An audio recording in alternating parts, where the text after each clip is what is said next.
नमस्कार, स्वागत है आपका रतनगढ़ टाइम्स न्यूज में। मैं हूं राशि। आइए बढ़ेंगे खबरों की ओर। चिकित्सा शिक्षा मंत्री विश्वास सारंग बोले, मध्य प्रदेश सरकार पारदर्शिता से प्रदेश चला रही है। नकली लेटर पैड पर जो अनुशंसा हुई है उनकी पूरी जांच हम करेंगे। मंत्री विधायकों को कंफर्मेशन के साथ ही रिकमेंडेशन के निर्देश दिए गए हैं। सरकार सिर्फ जरूरी ट्रांसफर कर रही है। प्रदेश सरकार के मंत्रियों और अधिकारियों से संवाद की कमी नहीं है। कोविड से बचाव के चलते रोजमर्रा का जीवन हमें चलना है। फिलहाल खतरा कायम है, इसलिए बहुत सतर्क रहना जरूरी है। रोजाना बड़ी संख्या में टेस्टिंग, कॉन्ट्रैक्ट ट्रेसिंग और वैक्सीनेशन जारी है। वैक्सीन का वेस्टेज हमारे प्रदेश में ना के बराबर है। गरीब छात्र छात्राओं को आगे बढ़ाने में सरकार कोई कोर कसर नहीं छोड़ेगी।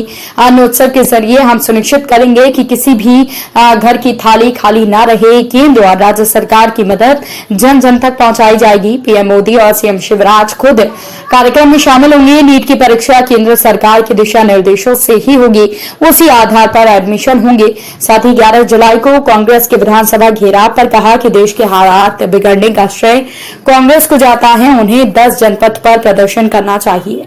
निश्चित रूप से हमारी सरकार पारदर्शिता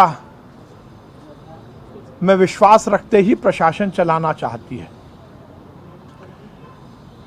प्रशासकीय दक्षता की सबसे महत्वपूर्ण कड़ी पारदर्शिता है और विगत दिनों कुछ मामले ऐसे आए हैं जिसमें कुछ नकली लेटर पैड पर अनुशंसाएं हुई हैं, उसकी जांच भी हो रही है। पर जब ऐसे प्रकरण सामने आए हैं तो निश्चित रूप से माननीय मुख्यमंत्री जी की ये निर्देश हैं कि हम एहतियात बरतते हुए पूरी तरह से ये सुनिश्चित करें वेरिफिकेशन के बगैर कोई भी रिकमेंडेशन को कंसीडर ना किया जाए। और इसीलिए सभी मिनिस्टर्स को माननीय मुख्यमंत्री जी ने ये निर्देश दिया है कि ये सुनिश्चित करें कि जो अनुशंसा हुई है वो प्रामाणिक हैं, सही हैं। और ट्रांसफ़र को लेकर वैसे भी हमारी सरकार केवल युक्तियुक्तकरण कर रही है। ये कांग्रेस के समय ट्रांसफ़र एक उद्योग था, युक्तियुक्तकरण करना भी आवश्यक होता है।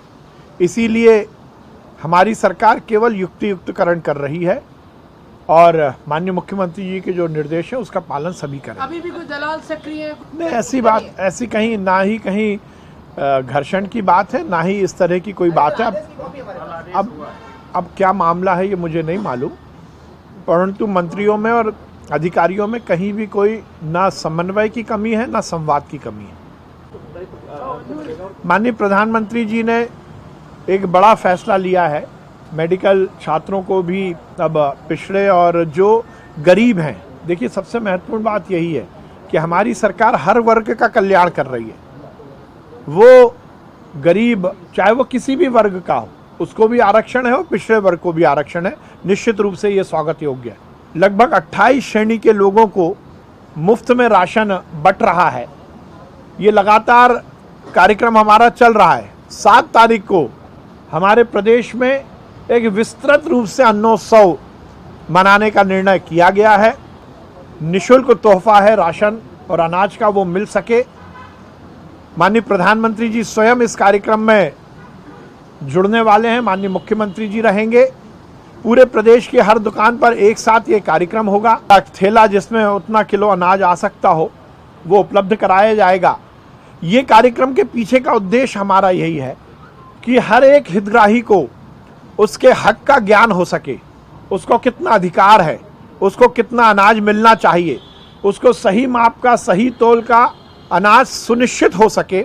इसलिए ये कार्यक्रम किया जा रहा है और देश का संभवतः ये अन्नोत्सव और इस देश के यशस्वी प्रधानमंत्री नरेंद्र मोदी जी को और माननीय मुख्यमंत्री शिवराज सिंह जी को बहुत बधाई और धन्यवाद देता हूं कि उन्होंने इस बात को सुनिश्चित किया कि कोरोना के काल में उनको घर में भोजन की कमी ना रहे।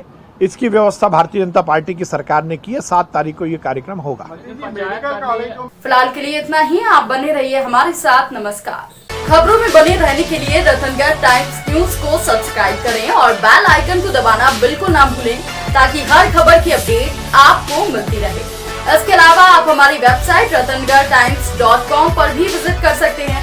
जहां पर आपको मिलेगी हर खबर सही समय पर। इसके साथ ही आप हमारे ऐप रतनगढ़ टाइम्स को भी डाउनलोड कर सकते हैं। प्ले स्टोर पर ये इजीली अवेलेबल आपको हो जाएगा और इस ऐप को डाउनलोड कर आप सही समय पर अपडेट्स पा सकते हैं।